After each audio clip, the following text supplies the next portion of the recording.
و سورہ الحمد اور سورہ توحید کی تلاوت فرما کر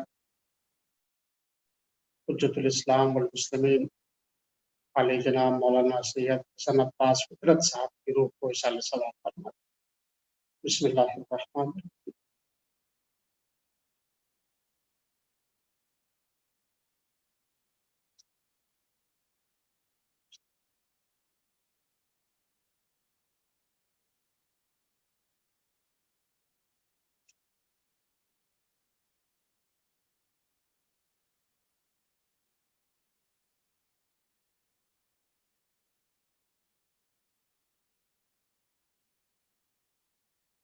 اعوذ باللہ السمیع العلیم من الشیطان اللعین الرجیم، لا حول ولا قوة الا باللہ العلی العظیم، حسبنا اللہ ونعم الوکیل، نعم المولا ونعم النصیر۔ بسم اللہ الرحمن الرحیم۔ الحمد للہ الذی لا یبلغ بدقته القائلون ولا یحصی نعماءه العادون ولا یؤدی حقه المجتہدون الذی لا یدرکه بعد الہمم ولا ینالہ غوث الفتن الذی لیس لصفته حد محدود ولا نعت موجود، والصلاة والسلام والتحیۃ والاکرام علی الرسول النبی الأمی الذی ارسلہ بالحق بشیرا ونذیرا وداعیا الی اللہ بإذنہ وسراجا منیرا، سیدنا و مولانا ابی القاسم محمد وعلی اہل بیتہ الطیبین الطاہرین المعصومین، فلعنۃ اللہ علی اعدائہم اجمعین من یوم عداوتہم الی صباح یوم الدین۔ اما بعد، فقد قال اللہ الحکیم فی کتابہ الحکیم وهو اصدق القائلین۔ بسم اللہ الرحمن الرحیم۔ یا ایہا الذین آمنوا اطیعوا اللہ واطیعوا الرسول واولی الامر منکم۔ صلوات پڑھتے ہیں محمد والے۔ سورہ مبارکہ نساء کی یہ آیہ کریمہ ہے جس میں پروردگار عالم صاحبان ایمان کو خطاب کر کے ارشاد فرما رہا ہے کہ اے ایمان لانے والو، اللہ کی اطاعت کرو، رسول کی اطاعت کرو اور اولی الامر کی اطاعت۔ اس مقام پر پروردگار عالم نے تین لوگوں کی اطاعت کا حکم دیا ہے کہ تین لوگوں کی اطاعت کرنا ہے، ان کی بات کو ماننا ہے، وہ جو کہے اس پر عمل کرنا ہے۔ اگر کسی چیز سے روکتے ہیں تو رکنا ہے، اگر کسی چیز کو بجا لانے کا حکم دیتے ہیں، کسی کام کو کرنے کا حکم دیتے ہیں تو وہ کام کرنا ہے، اگر کسی سے محبت کرنے کا حکم دیتے ہیں تو اس سے محبت کرنا ہے، کسی سے نفرت کرنے کا حکم دیتے ہیں تو اس سے نفرت کرنا ہے۔ یعنی یہ تین شخصیتیں وہ ہیں جن کی ہر بات کو ماننا ہے۔ لہجہ کیا ہے؟ یا ایہا الذین آمنو، اے ایمان والو، اے مومنو، اطیعوا اللہ، اللہ کی اطاعت کرو۔ اللہ کی اطاعت کرنا ہے، اللہ کے حکم کی تعمیل کرو۔ واطیعوا الرسول، اور رسول کی اطاعت کرو۔ رسول جو جس بات کا بھی تمہیں حکم دے تم اس کے اوپر عمل کرو۔ وَأُولِي الْأَمْرِ مِنْكُمْ، اور تم میں سے جن کو اللہ نے اولی الامر بنایا ہے ان کی اطاعت کرو۔ ان کی بھی بات ویسے ہی ماننا ہے جیسے رسول کی بات ماننا۔ تین اطاعتوں کا حکم دیا گیا ہے، اللہ کی اطاعت، رسول کی اطاعت اور اولی الامر کی اطاعت۔ اللہ کی اطاعت تو بالکل واضح ہے، جو ہمارا خالق ہے، جو ہمارا مالک ہے، جس نے رسول بھیجا، جس نے کتابیں بھیجی، جس نے زمین و آسمان کو بنایا، جس نے ہم کو پیدا کیا، وہ ہمارا اللہ ہے، اس کی اطاعت کرنا ہے، رسول کی اطاعت کرنا ہے، رسول بھی واضح ہے ہم جن کا کلمہ پڑھتے ہیں، لیکن یہ اولی الامر کون لوگ ہیں جن کی اطاعت کا حکم دیا گیا ہے، جن کی ہر بات ہم کو ماننا ہے؟ اب ظاہر سی بات ہے کہ یہ کوئی عام آدمی نہیں ہو سکتا ہے کہ اس کی ہر بات مانی جائے، یہ وہی ہو سکتا ہے جسے اللہ نے معصوم بنایا ہو، جسے اللہ نے ہر طرح کی غلطی سے پاک بنایا ہو۔ اسی لیے جناب جابر بن عبداللہ انصاری نے پوچھا کہ یا رسول اللہ، ہم اللہ کی اطاعت سمجھ گئے، رسول کی اطاعت سمجھ گئے، لیکن یہ اولی الامر کون ہے کہ جن کی اطاعت کا حکم دیا جا رہا ہے؟ پیغمبر خدا حضرت محمد مصطفیٰ صلی اللہ علیہ وآلہ وسلم نے ارشاد فرمایا کہ اے جابر، اولی الامر سے مراد میرے بعد جو میرے جانشین ہوں گے، میرے بعد جو میرے 12 خلیفہ ہوں گے، 12 جانشین ہوں گے، 12 امام ہوں گے، ان کی اطاعت واجب ہے۔ اولی الامر سے مراد وہ میرے 12 جانشین، جن میں پہلے علی ابن ابی طالب ہوں گے، دوسرے حسن ہوں گے، ثم الحسین، ثم علی ابن الحسین، ثم محمد۔ اور اے جابر، جب تمہاری ملاقات محمد سے ہوگی، میرے 5ویں جانشین سے، جن کا تذکرہ آسمانی کتابوں میں باقر کے نام سے کیا گیا ہے، جب تمہاری ان سے ملاقات ہوگی تو ان کو میرا سلام کہہ دینا۔ اس کے بعد پیغمبر خدا نے 12 اماموں کے نام بیان کیے، کہا یہی اولی الامر ہیں جن کی اطاعت جو ہے وہ واجب ہے۔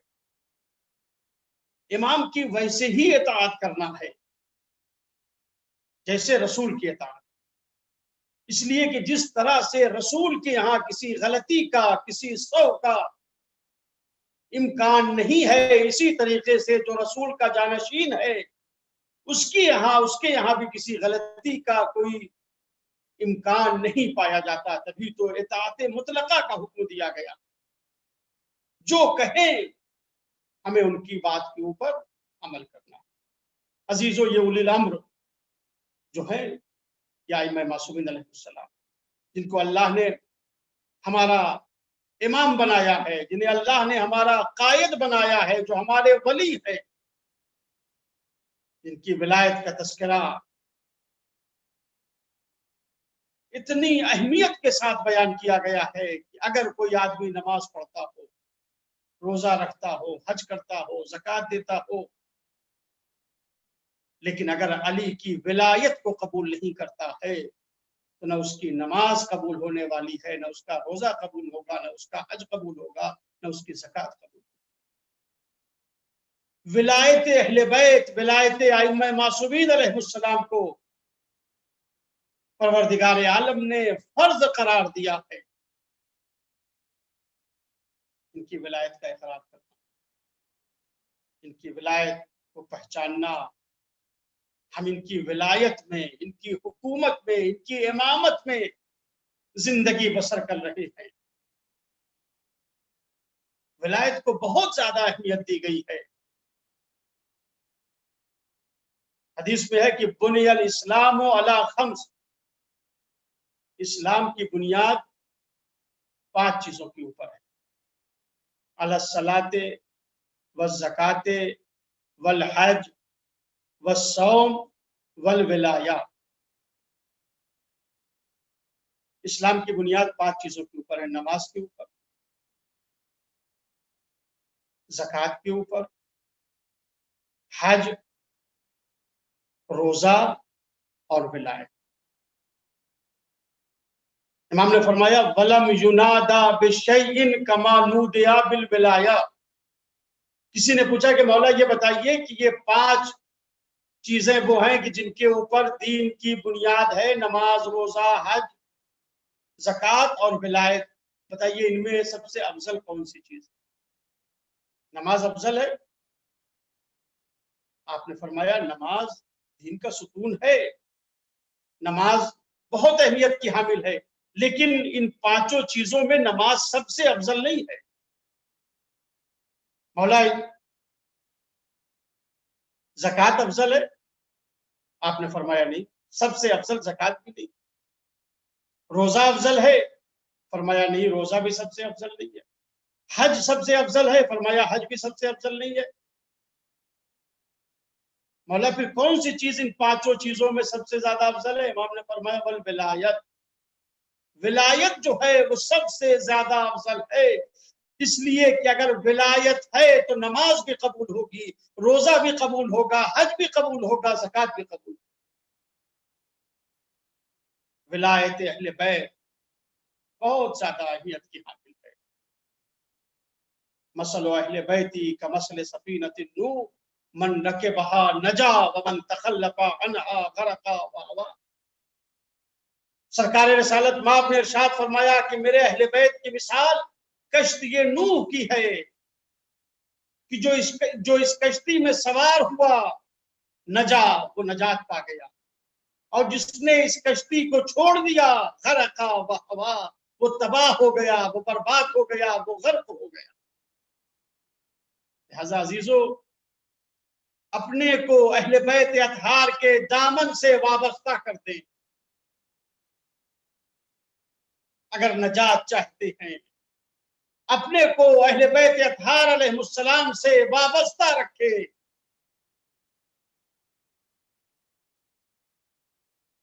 بغیر ولایت کے کوئی عمل جو ہے وہ قابل قبول نہیں ہے۔ اللہ نے ان کو ولایت دی ہے، اللہ نے ان کو صاحب اختیار بنایا ہے، اللہ نے انہیں مولا بنایا ہے، یہ ہمارے آقا ہیں، یہ ہمارے مولا ہیں، ان کی ہمیں اطاعت کرنا۔ یہ کائنات کے اوپر تصرف کرتے ہیں، یہ کائنات کے اوپر حق کے تصرف رکھتے ہیں۔ اللہ نے کائنات کو ان کے صدقے میں پیدا کیا ہے۔ پہچانے کن ہستیوں کو اللہ نے ہمارا رہنما بنایا ہے، اللہ نے ہمارا امام قرار دیا ہے۔ ایک روایت ہے، صادق آل محمد حضرت امام جعفر صادق علیہ السلام کا زمانہ ہے، اور کوفے کا رہنے والا ایک شخص ہے جس کا نام ہے عبدی، شاعر ہے، مشہور شاعر اپنے زمانے کا۔ یہاں تک کی روایت میں ملتا ہے کہ اس کے اشعار اتنے نصیحت آمیز تھے، یہ اشعار میں دین کو سمجھاتا تھا، کہ دین اسلام کی تبلیغ کرتا تھا، اہل بیت اطہار علیہ السلام کے فضائل اور ان کی ولایت کو بیان کیا کرتا تھا۔ امام جعفر صادق علیہ السلام نے فرمایا کہ اے لوگو، تم اپنے بچوں کو عبدی کے اشعار یاد کراؤ، اس لیے کہ وہ دین کے اوپر ہے، اس میں دین پایا جاتا ہے۔ اپنے بچوں کو تم اشعار یاد کراؤ عبدی کے۔ یہ عبدی شاعر ہے، کوفے کا رہنے والا، محب اہل بیت، امام کی ولایت کا اقرار کرنے والا۔ ایک دن اس کی زوجہ نے کہا کہ ایک زمانہ ہو گیا ہم نے امام جعفر صادق علیہ السلام کی زیارت نہیں کی،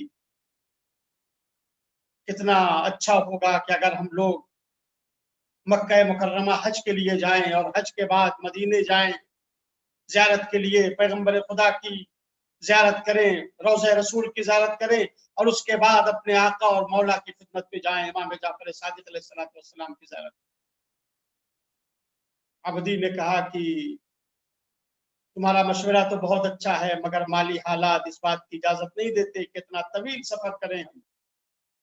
اس نے کہا کہ میرے پاس زیورات ہیں، میرے پاس لباس ہیں، میں ان سب کو فروخت کر دوں گی، مگر میں حج کے لیے جاؤں گی، اور میں وہاں سے پھر امام جعفر صادق علیہ السلام کی زیارت کے لیے جاؤں۔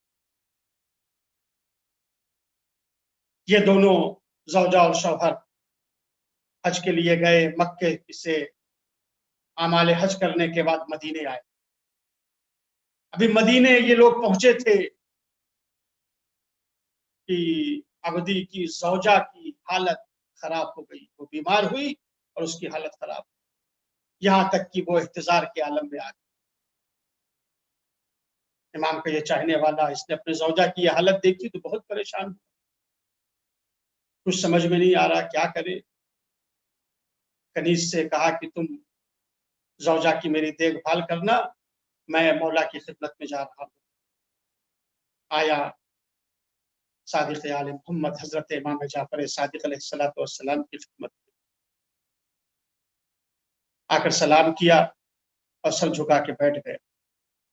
امام نے پوچھا خیریت تو ہے؟ تمہاری زوجہ کا کیا عالم ہے؟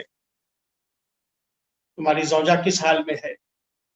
کہا مولا میں اسے بیماری کی حالت میں چھوڑ کر آیا ہوں، وہ احتضار کے عالم میں تھی، اب نہیں معلوم جب میں یہاں سے واپس جاؤں گا وہ مجھے زندہ ملے گی یا نہیں ملے گی۔ امام نے فرمایا کہ تم اس لیے غمگین ہو، اس لیے تم اداس ہو کہ تمہاری زوجہ بیمار ہے؟ اس نے کہا ہاں مولا، بڑا اشتیاق تھا اس کو آپ کی زیارت کا، مگر ایسا محسوس ہو رہا ہے کہ اب وہ آپ کی زیارت نہیں کر سکے گی، مولا اس کا آخری وقت ہے۔ ابدی کہتے ہیں کہ امام جعفر صادق علیہ السلام نے یہ سننے کے بعد ایک مرتبہ اپنے سر کو جھکایا، اپنی نگاہوں کو نیچے کی، تھوڑی دیر کے بعد سر اٹھایا اور آپ نے فرمایا کہ اے ابدی جاؤ تم اپنے گھر، جب تم اپنی زوجہ کے پاس پہنچو گے تو دیکھو گے کہ تمہاری زوجہ کو کنیز جو ہے وہ شکر کھلا رہی ہے، تمہاری زوجہ کو اللہ نے صحت عطا کی۔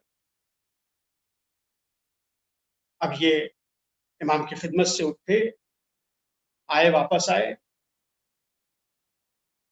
گھر میں داخل ہوئے جہاں ان کا قیام تھا، تو ویسے ہی دیکھا جیسا امام نے فرمایا تھا۔ کیا دیکھا؟ کہ ان کی زوجہ جو ہے وہ بستر کے اوپر بیٹھی ہوئی ہے اور کنیز جو ہے وہ انہیں شکر کھلا رہی ہے۔ تو دیکھ کر اپنی زوجہ کی یہ حالت بہت خوش ہوئے، پوچھا کہ آخر تمہیں کیسے شفا مل گئی؟ اس نے کہا کہ میرا آخری وقت تھا، میں نے ملک الموت کو اپنی نگاہ کے سامنے دیکھا، میں نے دیکھا کہ ملک الموت میرے سرہانے آ گئے میری روح قبض کرنے کے لیے۔ اتنے میں نے ایک شخص کو دیکھا جو سرخ رنگ کا لباس پہنے ہوئے تھے، وہ ملک الموت کے سامنے آئے۔ خود ابدی روایت کرتے ہیں کہ جب میں امام صادق علیہ السلام کی خدمت میں گیا تھا تو امام صادق علیہ السلام 2 لباس پہنے تھے، 2 جامہ زیب تن کیے تھے اور وہ دونوں سرخ رنگ کے لباس تھے۔ زوجہ نے کہا کہ جب ملک الموت میری طرف بڑھ رہے تھے روح قبض کرنے کے لیے تو میں نے ایک شخص کو دیکھا جو سرخ لباس پہنے ہوئے تھے، انہوں نے مجھ سے پوچھا کہ تمہاری حالت کیسی ہے؟ میں نے ان سے کہا کہ اب حالت اچھی نہیں ہے اور میں موت کے فرشتے کو اپنی آنکھوں سے دیکھ رہی ہوں تو میری روح قبض کرنے کے لیے آ۔ کہتے اتنے میں وہ بزرگوار جو سرخ رنگ کا لباس پہنے ہوئے تھے وہ ملک الموت کی طرف متوجہ ہوئے اور ملک الموت سے کہا کہ اے ملک الموت، کیا اللہ نے تمہارے اوپر میری اطاعت کو واجب نہیں قرار دیا؟ اطیعوا اللہ و اطیعوا الرسول و اولی الامر منکم، صاحبان امر کی اطاعت کرو۔ اے ملک الموت، کیا اللہ نے تمہارے اوپر میری اطاعت کو واجب نہیں قرار دیا؟ ملک الموت نے کہا کیوں نہیں، آپ ہمارے آقا ہیں، آپ ہمارے مولا ہیں، آپ کی اطاعت ہمارے اوپر واجب ہے۔ کہا اگر میری اطاعت تم پر واجب ہے تو تم اس کی روح کو قبض نہ کرو، پروردگار عالم نے اسے 20 سال مزید عمر عطا کر دی ہے۔ وہ خاتون کہتی ہے کہ جیسے ہی انہوں نے یہ کہا وہ میرے مولا امام جعفر صادق علیہ السلام تھے، تو ملک الموت نے ان کی اطاعت کی اور وہ واپس چلے گئے۔ اور میں جب مجھے ہوش آیا تو میرا شکر کھانے کو جی چاہ تھا، لہٰذا میں نے کنیز سے کہا کہ مجھے شکر۔